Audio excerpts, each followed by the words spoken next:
రీసెంట్‌గా అసెంబ్లీలో మీరు మాట్లాడిన దాన్ని బట్టి ఆర్మూర్‌కి దగ్గరలో ఉన్న ఒక విలేజ్‌లో హ్మ్.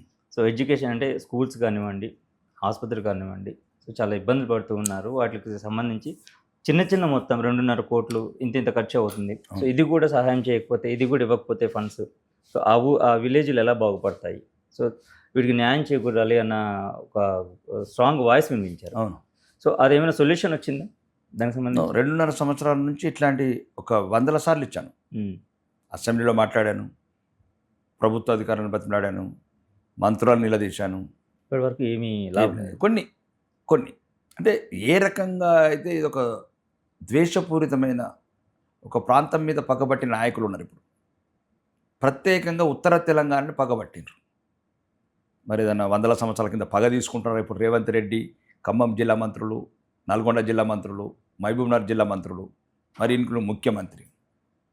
మా దగ్గర కూడా ఉత్తర తెలంగాణ మంత్రులున్నారు. గౌరవనీయ పంచాయత్ సీతక్క గారు, శ్రీధర్ బాబు గారు, పొన్నంపారు గారు ఫర్ ఎగ్జాంపుల్. హ్మ్. వాళ్ళు ఉత్తర తెలంగాణకు సంబంధించిన వాళ్ళైనా సరే వాళ్ళ నియోజకవర్గాలకు వస్తే చాలు. వాళ్ళ నియోజకవర్గాలకు వస్తే చాలు ఇక ఉత్తర తెలంగాణకు వచ్చినట్లే. హ్మ్.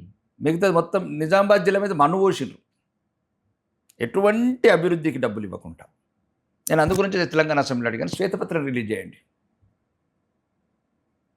శ్వేతపత్రం వాళ్ళేమో వేల కోట్లు కొనవుతున్నాడు, ₹1,000 కూడా ఇవ్వట్లేదు. కాబట్టి ప్రజాస్వామ్యం అనే ముసుగులో దోపిడీది. అందులో ప్రాంతంలో కూడా నేను కాంగ్రెస్ శాసనసభలో కూడా చెప్తున్నాను. వాళ్ళు కూడా చాలా ఇబ్బంది పడుతున్నారు. హ్మ్. మాతో చెప్పుకొని బాధపడతారు. మరీ దుర్మార్గం ఉందన్న వీళ్ళు దోసుకొని పోవటం 3 జిల్లాల వాళ్ళు, మంత్రులు. నేను అనలేదు అసెంబ్లీలో, తెలంగాణ అసెంబ్లీలో కోమటిరెడ్డి రాజగోపాల్ రెడ్డి కూడా అన్నారు. మంత్రుల నియోజకవర్గాల పనులు వాళ్ళకే డబ్బులు బిల్లు. మళ్ళీ మా దగ్గర బిల్లు కూడా ఇయ్యరు. హ్మ్. ఎక్కడో ఆడొక్కడు ఈడొక్కడు కడతాడు చిన్న రోడ్డు, కోటో 2 కోటో. వీళ్ళకేమో 1000 కోట్ల టెండర్ ఉన్నాయని ఒక బిల్లు వస్తాయి. ఇది ఒక దోపిడీ మూటలాగా తయారైంది. ఈ దక్షిణ తెలంగాణ మూట, ఇంకా కొంతమంది మంత్రులు అంతా ఒక దోపిడీ మూటలాగా తయారయ్యారు. ఇంకా ప్రజాస్వామ్యంలో ఏం చేస్తాం? ఆయుధాలు పట్టలేము. చాలాసార్లు అనిపిస్తుంది ఆయుధాలు పట్టాలని. ప్రజాస్వామ్యంలో ఆయుధాల సంస్కృతి లేదు కదా. అంటే వీడు ఎందుకు దోసుకుపోతున్నాడు మా ప్రాంతం హక్కులని బాధ అనిపిస్తుంది. ఇప్పుడు మేము పన్నులు కడుతున్నాం, వాడు అప్పులు తెస్తున్నాడు. మా భవిష్యత్ తరాల మీద అప్పులు తీసుకొస్తున్నాడు. వాడు ఒక్కడి మీద కాదు, ఇప్పుడు వాళ్ళ జిల్లాలలో, మంత్రుల జిల్లాలో, ముఖ్యమంత్రి నియోజకవర్గాలు కాదు కదా. అప్పు తీసుకొచ్చినప్పుడు మా ఆరుమూరు కావచ్చు, మా గుంజలి కావచ్చు, చిక్కిలి కావచ్చు, మా ఆమ్దాపూర్ కావచ్చు, ఖానాపూర్ కావచ్చు, మా చేపూర్ కావచ్చు, గోవిందపేట కావచ్చు, మా డబ్బులు మాకెందుకు ఇవ్వరు? నిలదీసేవాడు లేడా, నిగ్గదీసేవాడు లేడా అనే కోపం వస్తుంది. హ్మ్. అప్పుడప్పుడే పౌరుషంగా భాష వస్తుంది. కాబట్టి ఏ నాయకుడైనా, ఏ ప్రభుత్వం ఏమనంటే ఢిల్లీ అంటే, అరే ఢిల్లీకి ఏం సంబంధం రా, మేము తెలంగాణ శాసనసభ్యులము, మా హక్కులు మేము అడుగుతున్నాం. నీకు దమ్ముంటే మీరు ఒకవేళ తెలంగాణ బిడ్డలైతే మనకున్న హక్కులు మీరు అడగండి అక్కడ ఢిల్లీలో. అంతేనా కాదా? ఇప్పుడు మీకేమన్నా అడగాల, రాష్ట్ర ప్రభుత్వం 29 రాష్ట్రం, మీరు పోయి ఢిల్లీలో అడగండి. ఒకవేళ ఎవరికైనా మీకు ఇబ్బందికరం ఉంది, అన్యాయం జరిగింది, ఏదైనా సరైన మనకు నిధులు వస్తలేవు అంటే అక్కడ అడగండి. మా మీద ఎందుకు కూడా ఎడతారా మీరు? మేము లైఫ్ ట్యాక్స్ కడుతున్నాం ఆర్టీ ఆఫీసులలో, మేము లిక్కర్ ఎక్సైజ్ ఆదాయం ఇస్తున్నాము, మేము సబ్ రిజిస్టర్లలో ఆదాయం ఇస్తున్నాము, రోడ్ ట్యాక్స్ కడుతున్నాము, లైఫ్ ట్యాక్స్ కడుతున్నాము, మున్సిపల్ ట్యాక్స్ కడుతున్నాము, పవర్ బిల్ కడుతున్నాము. ఏ ప్రభుత్వ సంస్థలకు మేము కట్టట్లేదు, రెవెన్యూ ఇవ్వట్లేదు. కానీ ఎందుకు మా మీద ఇంత అన్యాయం చేస్తున్నారు?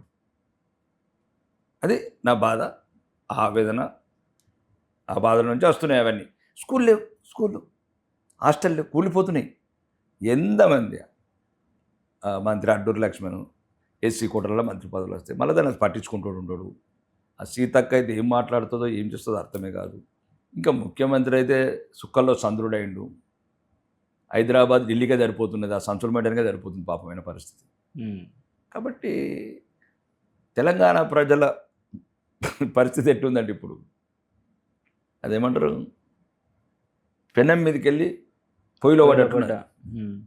కాబట్టి ఇంక నిరంతరం ఒక నాయకుడిగా మనని నమ్మి గౌరవప్రదంగా ఒక పెద్ద బ్రహ్మాండమైన మెజార్టీతో గెలిపించి ఎమ్మెల్యేగా చేశారు. కాబట్టి ప్రజల్ని ప్రశ్నించాలా, ప్రభుత్వాన్ని ప్రశ్నించాలా. ఎంతో కొంత తీసుకొస్తున్నాం, కానీ మరి దారుణమైన పరిస్థితులు. రోడ్స్ లేవు, గుంతలు. 10,22,00,000 శాంక్షన్ చేయించినాం. ఇంతవరకు 6 సార్లు కాంట్రాక్ట్ తోటి రావట్లేదు. నిజామాబాద్ జిల్లా అంటే పైసలు రావు, ఎందుకంటే మంత్రి లేడు. మన్ను పోసినాం నిజామాబాద్ జిల్లా మీద. పట్టించుకుంటులేడు నిజామాబాద్ జిల్లాని. రోడ్డు 10,22,00,000 ఎంఆర్ఆర్ ఫండ్స్ అయితే ఇప్పటికి 6 సార్లు డబ్బులు ఇయ్యరన్న. నిజామాబాద్ జిల్లా అంటేనే మమ్మల్ని పక్క రాష్ట్రంలాగా చూస్తున్నారు. సెక్రటరేట్ మా కాంట్రాక్టర్లు వాడు వీళ్ళు ఉంటారు కదా, అంటే నిజామాబాద్ జిల్లా అంటే పగబట్టిన కొడుకులు దక్షిణ తెలంగాణలో. అంటే ఏంటి కారణాలు ఏమంటుంటే ఏదో పాత పగలు ఉన్నట్లే ఆ కాంగ్రెస్ వాళ్ళకే పాత పగలు ఉన్నట్లే. అంతా ఈ అధికార పార్టీలో కూడా ఇప్పుడు అంతా కాంగ్రెస్ వాళ్ళు ఎవరు అంతా బయటికి వెళ్ళి వచ్చిన అధికారం చెలాయిస్తున్నారు. పట్టాదారులు కాకుండా కౌలుదారులు వచ్చినట్టున్నారు. వాళ్ళు అంటున్నారు కాంగ్రెస్ వాళ్ళు మా పట్టాదారులను పక్కన పెట్టేసినారు, కౌలుదారులు వెళ్తున్నారని.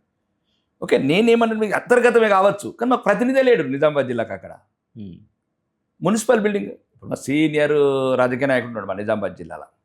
ఆయన చూస్తే కూడా బాధ అనిపిస్తుంది పెద్ద ఆయన బోధనలో కూడా మున్సిపల్ బిల్డింగ్ ఇస్తలేరు ఒక 5 కోట్లు. ఆయన రాజకీయ నేపథ్యం కావచ్చు, రాజకీయ అనుభవం కావచ్చు, లేకపోతే రాజకీయ ఒక ఉన్నత వెలిగిన నాయకుడు పరిస్థితి అట్లుంది కాంగ్రెస్లో. నిజామాబాద్ జిల్లా అంటే ఇట్లా కాళ్ళల్లో కారం పోసుకున్నట్లున్నది. నాయకులు వాళ్ళు కాంగ్రెస్ నాయకులు కూడా ఏమనుకుంటారు ఇట్లా పాపం అధికారం పట్టినప్పుడు ఏదో ఫైరవులు కావాలా, రెవెన్యూ పోలీసు ఏదో పనులు ఉంటాయి. మళ్ళీ ఇట్లా అడిగారు అనుకో అవునే కూడా వీకెత్తారు. నేను అందుకోసం శ్వేతపత్రం రిలీజ్ చేయమంటున్నాను ముఖ్యమంత్రిని, ఆర్థిక మంత్రిని. ఖమ్మం అంటే కట్టుకొని వెళ్ళిపోతాయి డబ్బులు. ఒక్క ఫైల్ గురించి ఇప్పటివరకు 50 సార్లు తిరిగిన ఆర్థిక ఒక ఫైల్ మంది అందిపేట మండలంలో చిన్న ఒక రోడ్డు ఉంది, సీతక్క దగ్గరకు 50 సార్లు తిరిగి. మారంపల్లి అనే రోడ్డు ఉంటుంది ఒకటి, అది ఎప్పుడో గత ప్రభుత్వంలో శాంక్షన్ అయింది. పగ ఆడ గుంజలి, చిక్కిలి, కమటం అని ఒక 3 గ్రామాలు ఉంటాయి, 80 కోట్లు శాంక్షన్ అయ్యి పైపు నడిచినప్పుడు క్యాన్సిల్ చేశారు. అలా పొట్టలు కొడుతున్నారు. ఈ నిజామాబాద్లో కూడా అడిగేవాళ్ళు లేడు. అడుగుతానేమో నా మీద ఏదో ప్రత్యేకంగా నాకేముంటుంది, నేను ప్రజల ప్రశ్నలు అడుగుతుంది తప్ప నాకు వ్యక్తిగతంగా నాకేమున్నది చెప్పంటారు. ఇప్పటికి కూడా ఇప్పుడు దీని మీద ఎవరైనా ఏ నాయకుడు సరే నాతో ఓపెన్ ఇవ్వడానికి రండి. ఒక శ్వేతపత్రం రిలీజ్ చేద్దాం.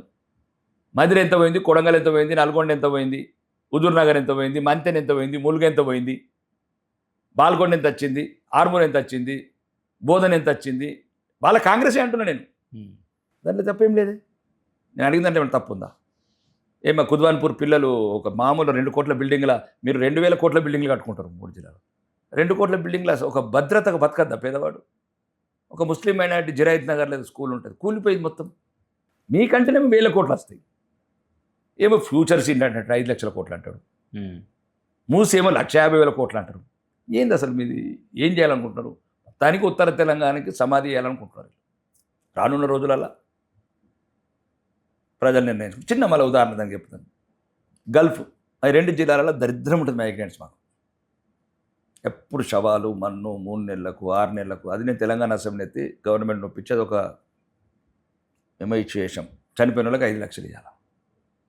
120 మంది చచ్చిపోయినారు ఆర్డర్ వచ్చిన నుంచి. ఇంతవరకు ఒక్కడికి డబ్బులు ఇవ్వరు 5 లక్షలు. 120 మంది మొత్తం 120 మంది 6 కోట్లు ఎంత 60 కోట్ల మంది అనుకుంటాం. 10 కోట్లు 8 కోట్లు అవుతాయి. 120 మంది తిరుగుతున్నారు సంవత్సరంన్నర. మన అసెంబ్లీ మాట్లాడింది అదే. ఇప్పుడు అడేస్తారు పైకి వెళ్ళి చనిపోయినారు. ఇప్పుడు వాళ్ళేమో చనిపోయినారు, వాళ్ళు 10% కమిషన్ ఇయ్యారు కదా. ఇప్పుడు నువ్వు ఇచ్చే 5 లక్షలు 50,000 ఇవ్వాలి మీ కమిషన్, వాళ్ళు ఇయ్యారు కదా. సో చనిపోయిన వాడు ఇవ్వలేడు కాబట్టి ఇస్తలేరు. నేను శ్రీధర్ బాబుకి చెప్పాను, మీరు ఉత్తర తెలంగాణ కోటల మంత్రి పదవులు తీసుకున్నారు, మేమేం 100,000 కోట్ల ప్రాజెక్టులు అడగట్లేదు. చనిపోయిన వాళ్ళకు 5 లక్షల రూపాయలు ఏదైతే ప్రభుత్వం నిర్ణయించిందో, ఆ భార్య పిల్లలను చూస్తేనేమో గోస. అప్పటికే పేదరికంతో ఆ గల్ఫ్ పోతారు, ఆ గల్ఫ్లో భర్త చనిపోయిండు, ఆమెనేమో విధవరాలు, పిల్లలు అనాథలు తిరుగుతూ ఉంటారు మా చుట్టూ, కలెక్టర్ చుట్టూ, ఆఫీసుల చుట్టూ.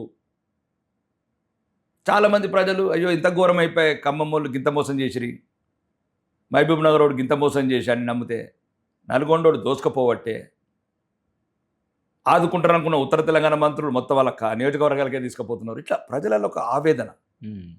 కాబట్టి ఎక్కడో ఒక చోట వీళ్ళకి న్యాయం జరిగే రోజు రావాలని కోరుకుంటున్నా. ఈ జిల్లాల ప్రజలకు కావచ్చు, గల్ఫ్ కార్మికులకు కావచ్చు. ఇప్పుడు ఏదో మాట్లాడతారు అందరు రాజకీయ నాయకులు విద్యని. అసలు ఎక్కడున్నాయి విద్యల వసతులు? బాత్రూమ్లు లేవని అసెంబ్లీలో మాట్లాడితే బాత్రూమ్ కనిపించలేరు.